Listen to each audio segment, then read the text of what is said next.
see what you got. All right, you ready? Stay up. 3, 4, 5, 6, 7, 8, 9, 10, 11, 12, 13. Oh, that's enough. Yeah. I'm getting weak. No. Too much travel, not enough work. Hey, you promised us 10. You gave us 13. I gave you 13.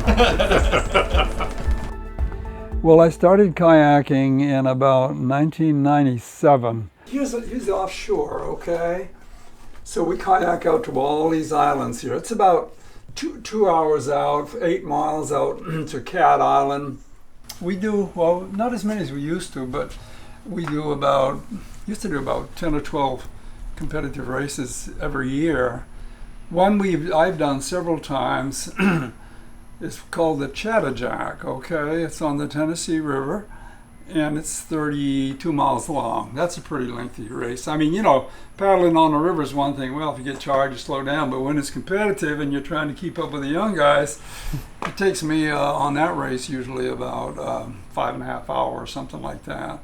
I was in pretty good shape then, and I was in my 60s, early 60s, I guess, and I used to just love coming up against some of the younger guys, 20s, 30s or whatever. And, on a long race, they kind of wear out after a while, and I'd see them put their paddle down on the gunnels here, and I'd like to pull up alongside of them and kind of look at them and say, "How you doing, son?" And then I'd pour it on, and zip by them. Oh, man, what's he doing? But anyway, it's all competitive. It's all fun. These are all medals from different races. A coveted State Games Mississippi Male Athlete of the Year. How about that? Oh my God, that's ridiculous. This is me in my military uniform. Yeah, years ago, 100 years ago. That's the CB emblem here. See, this was our emblem. Fighting CBs. We build, we fight, we drink. Well, I went to boot camp in Bainbridge, Maryland in 1957, and I came out top in my class, and the top 2 people in the class kind of got a couple of key assignments. So I had the opportunity to go to Naples, Italy, right out of I was very young. I was like 19 years old, and I met a beautiful signorina. Anyway, we married, and my son was born over there. I went to Vietnam for a year in 1970, and I spent time in a battalion in Puerto Rico, did some interesting things there. My last tour of duty was back to Brunswick, Maine, where I was an advisor to a reserve and retired up there as a Master Chief Petty Officer. And I think it was about 100 degrees below zero. No, it was very cold. And I'm looking at my Italian wife, and she's looking at me, and we said, yeah, we need to go back to Mississippi, and that's what we did. My wife, Wanda, her brother, he retired as a colonel. The family here, that's my daughter. This is my son. This is my son, Larry. This is myself, and this is his son. He graduated from University of Maine about 4 years ago, Sigma cum laude. Did good.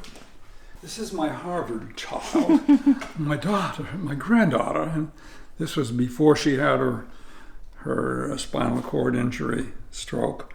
Almost died on us. And now she's doing stand-up comedy on the side there. This is my son. This is his second marriage. Yeah, and this lady just turned 50, and she's a beautiful person.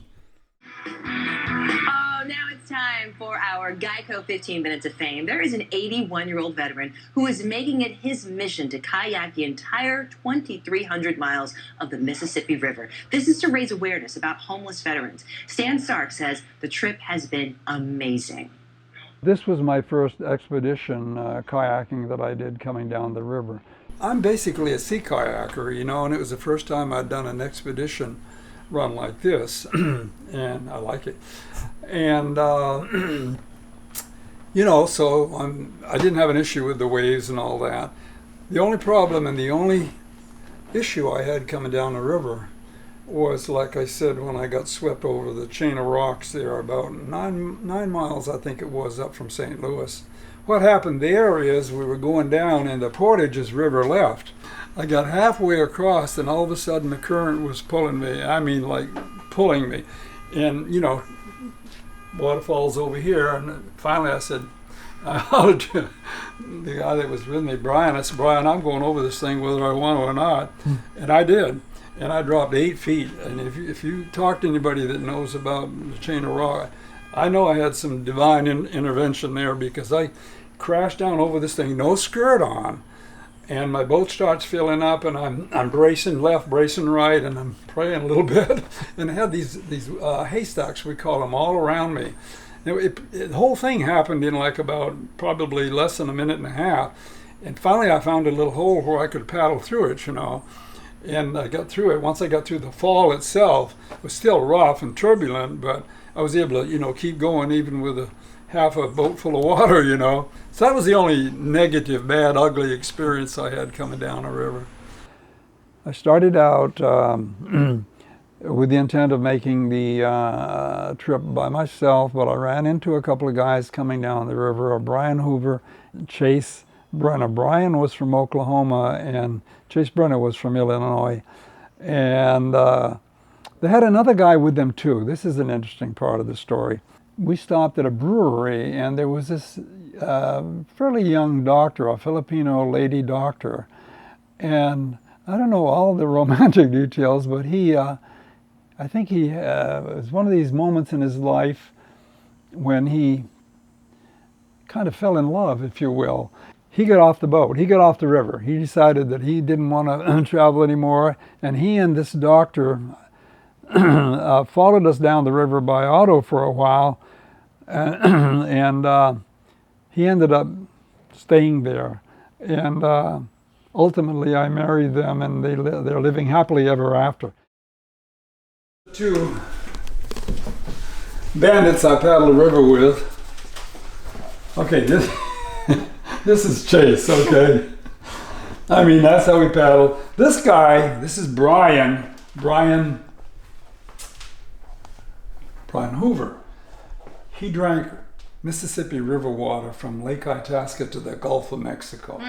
He had a plastic bottle, even down through Cancer Alley, as they call it, going down through Baton Rouge and all. I said, Brian, that stuff's not good for you, man. Don't drink. I'll be fine. He literally drank. That was his water source coming. Couldn't believe it. This is Chase, and you know, he looks like a bum and all that, but he's the sweetest guy you'd ever want to meet. He had a little bit of a speech. He would stutter a little bit, but he was a survivalist in the true sense of the word.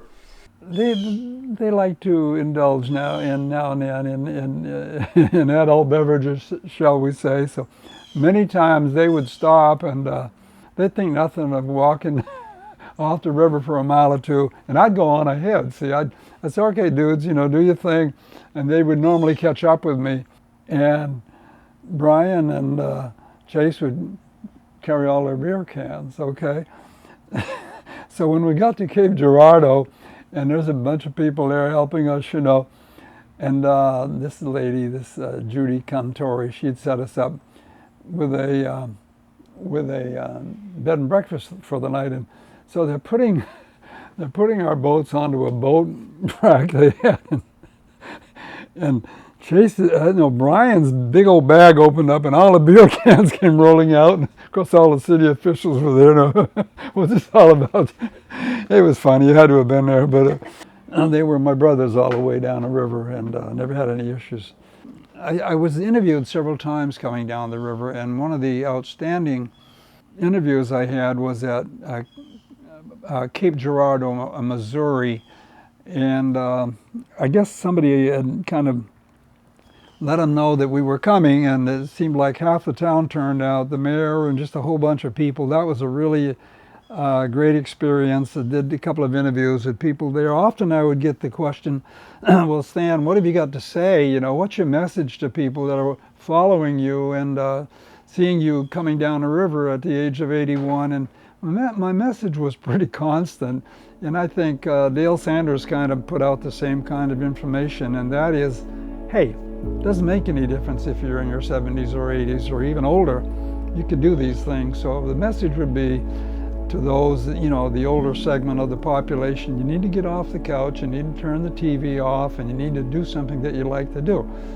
Whether it's anything from skydiving to just taking a walk every morning, and you gotta have a good philosophy of life too. You gotta be kind and generous to people, and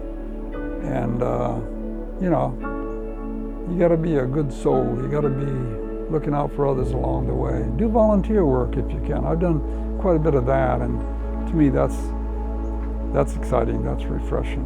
And that was kind of my message that I tried to send out to the people.